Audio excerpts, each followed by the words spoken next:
If you marry these men, you will be miserable. Number 1. Don't marry a man who has eyes for other women, else you will be miserable. It starts subtly.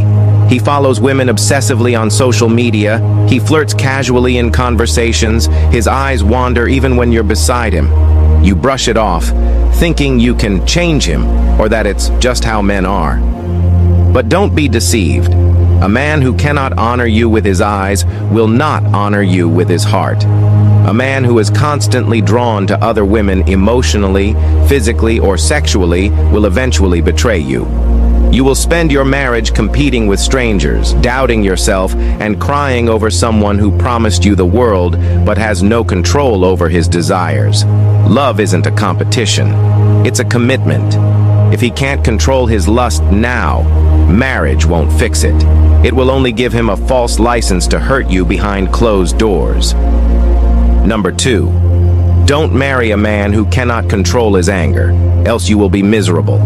He slams doors, he raises his voice, he punches walls. Or worse, he gives you the silent treatment that lasts for days. Don't tell yourself he's just passionate or he didn't mean it. That uncontrolled temper is a loaded gun, and when life pressures him, and it will, he won't protect you from it. He'll pour it on you. A man who cannot master his emotions will make you his emotional punching bag. You will walk on eggshells in your own home. You'll adjust your tone, your volume, even your truth, just to avoid triggering his rage. That is not peace. That is prison. And you will resent every day you wake up beside him. You cannot fix a man who refuses to fix his temper. You will only bleed trying. Number 3. Don't marry a man who cannot handle money, else you will be miserable. He spends impulsively.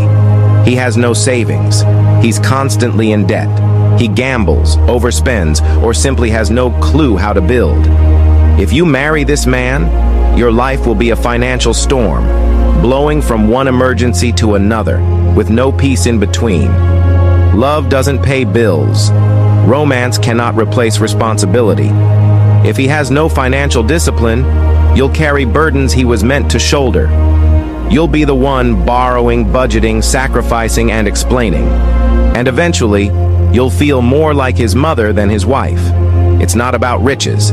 It's about wisdom.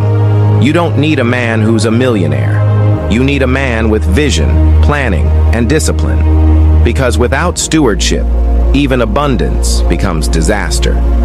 Number 4. Don't marry a man who doesn't submit to anyone, else you will be miserable. No mentors, no pastor, no father figure, no voice of counsel, no one to correct him, guide him, or speak into his life. He's the king of his own little world, and in that world he is always right. Marry this kind of man, and you are signing up for unaccountable authority. He will insult you, dismiss you, hurt you, and no one will have the power to correct him. When you cry for help, you'll hear silence because he has built no structure of submission around himself. A man who is not under authority is dangerous, because if God can't correct him and man can't advise him, then you will be the only voice he tries to dominate. And that's not marriage. That's dictatorship. Number 5. Don't marry a man who doesn't fear God, else you will be miserable.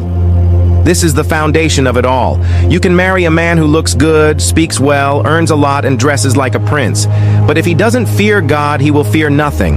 Not cheating, not lying, not manipulating you, and certainly not mistreating you. The fear of God is not religion, it's restraint.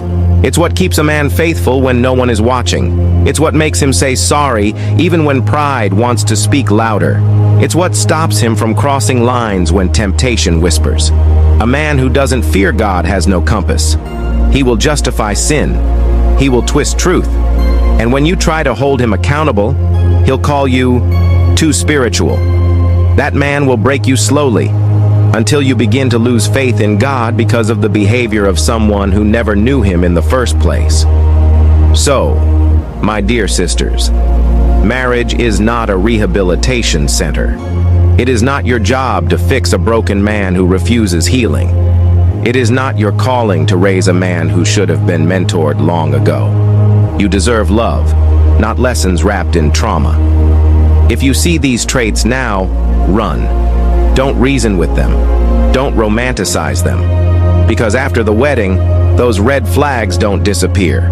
They magnify. Don't marry lust and call it chemistry. Don't marry rage and call it passion. Don't marry foolishness and call it faith. Don't marry rebellion and call it independence. Don't marry godlessness and expect divine peace. Choose wisely. Pray deeply. Love intelligently. Because who you marry will either multiply your peace or magnify your pain. If you are not following me, you may not see me again. Like and follow this page for more.